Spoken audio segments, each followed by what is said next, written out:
Guys ಇದು Leyland ದೋಸ್ತ BS4 head ಬಿಚ್ಚಿದಾವೆ. ಯಾಕಪ್ಪ ಅಂದ್ರೆ ಇದು ಗಾಡಿ ಹೀಟ್ ಆಗ್ತಾ ಇತ್ತು. ಎದಕ್ಕೋಸ್ಕರ ಹೀಟ್ ಆಗ್ತದೆ ತೋರಿಸ್ತಾನೆ ನೋಡ್ರಿ.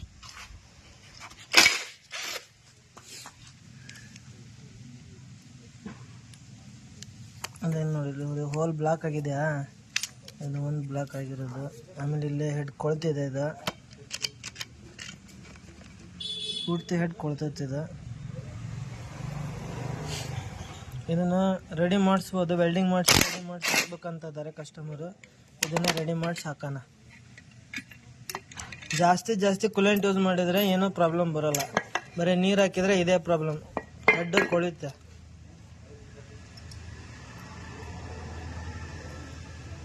ಕಳ್ಸೋಣ ಇದನ್ನು ಲೇತಿಗೆ. ರೆಡಿಯಾಗಿ ಬಂದಿದೆ. ತೆಳಗೆ ಫೇಸ್ ತೋರಿಸ್ತೇನೆ ನೋಡಿ. ಈಗ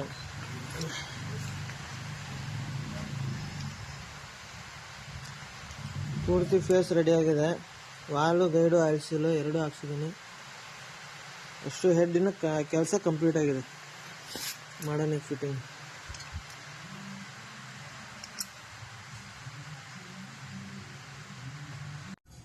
ಬೋರ್ಗೆ ಪಾಲಿಶ್ ಪೇಪರ್ ಎಲ್ಲ ರೆಡಿ ಮಾಡಿದ್ದೀನಿ. ಹೆಡ್ಗೇಸ್ ಕೂಡ ಹಾಕಿದ್ದೀನಿ. ಹೊಸದು ಲೈಲ್ಯಾಂಡ್ ಕಂಪ್ನಿ ಇದೆ. ಮಾಡೋಣ, ಅಷ್ಟು ಫಿಟ್ಟಿಂಗ್ ಮಾಡೋಣ. ಹೆಡ್ ಫಿಟ್ಟಿಂಗ್ ಮಾಡ್ತಾ ಇದ್ದೇವೆ. ಎಲ್ಲ ಬೋಲ್ಟ್ ಟೈಟ್ ಹೊಡ್ಯಾನ. ವಾಟರ್ ಬಾಡಿ, ಟೈಮಿಂಗ್ ಬೆಲ್ಟ್ ಎರಡೂ ಚೇಂಜ್ ಆಗಬೇಕು. ಮಾಡೋಣ ನೀಟಾಗಿ ಫಿಟ್ಟಿಂಗ್. ಇದು ಗಾಡಿಯಿಂದ ತೆಗೆದಿರೋದು ವಾಟರ್ ಬಾಡಿ. ಯಾವ ಥರ ಕೊಳ್ತಿದೆ ನೋಡಿ. ಇದು ಸಾದಾ ನೀರಿಂದ ಯೂಸ್ ಮಾಡಿರೋದು. ಇದು ಇದರಲ್ಲಿ ಕೊಳೆಂಟಿನ ಅಂಶನೇ ಇಲ್ಲ, ಎಲ್ಲ ಕೊಳ್ತೋಗ್ಬಿಟ್ಟಿದೆ.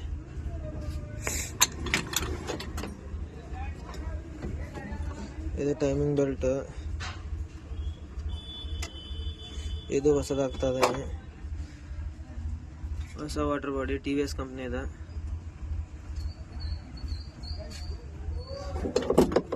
ಟೈಮಿಂಗ್ ಬೆಲ್ಟ್ ಲೈಲ್ಯಾಂಡ್ ಕಂಪ್ನಿ ಇದೆ. ಗೆಟ್ಸಿನ್ ಬರುತ್ತೆ ಅದರಲ್ಲಿ. ಟೈಮಿಂಗ್ ಬೆಲ್ಟ್ ಹೊಸದಾಗ್ತಾ ಇದೆ. ಗಾಡಿ ಏರ್ ತೆಗಿತಾ ಇದ್ದೀವಿ. ಚಾವಿ ಆನ್ ಮಾಡಿ ಏರ್ ತೆಗ್ದಿದ್ದೀನಿ. ಒಂದು 2 ಸಲ ಕ್ರ್ಯಾಂಕಿಂಗ್ ಮಾಡಬೇಕು.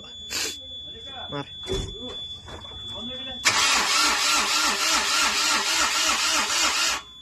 ಮಾರಿ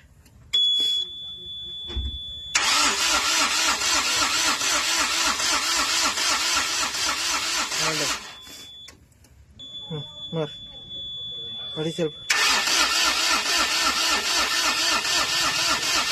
ಗಾಡಿ ಚಾಲು ಆಗಿದೆ. ಒಂದು ಮಿನಿಮಮ್ 2-3 ತಾಸು ಚಾಲು ಇಡೋಣ ಗಾಡಿನ. ಫ್ಯಾನ್ ಚಾಲು ಆಗಲಿ ನೋಡೋಣ, ಆಮೇಲೆ ಚೆಕ್ ಮಾಡೋಣ. ಗಾಡಿ ಅಂತೂ ಕಂಪ್ಲೀಟ್ ಆಗಿದೆ.